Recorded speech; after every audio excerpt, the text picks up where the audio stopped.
मैं वोट डालने जाऊंगी तो मैं ये सोचूंगी कि हमारी बेटियां, चाहे वो हिंदू की हो या मुसलमान की, सबको बराबर एजुकेशन मिले और वो जो पहनना चाहे वो पहने, और हिंदुस्तान का हर शहरी वो जो खाना चाहे वो खाए, जो बिजनेस करना चाहे करे। नफरत ना हो, आपस में एक दूसरे के लिए भाईचारा हो और मोहब्बत हो,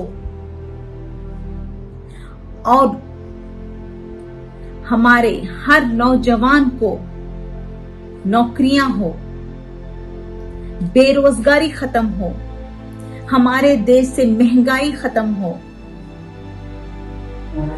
औरतों की सेफ्टी हो, हमारी बच्चियां और औरतें रात में भी बेधड़क फिर सकें,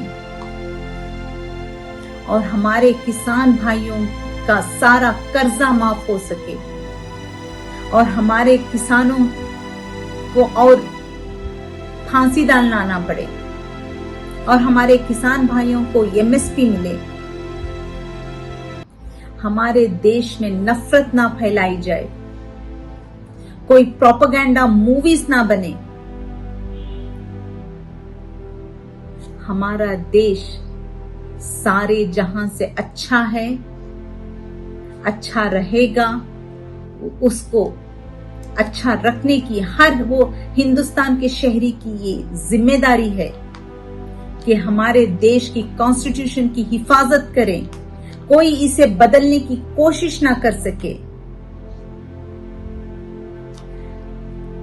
दलित हो, हिंदू हो, मुसलमान हो, सबका ख्याल रखने वाला हो। सारे जहां से अच्छा हिंदुस्तान हमारा। जय हिंद।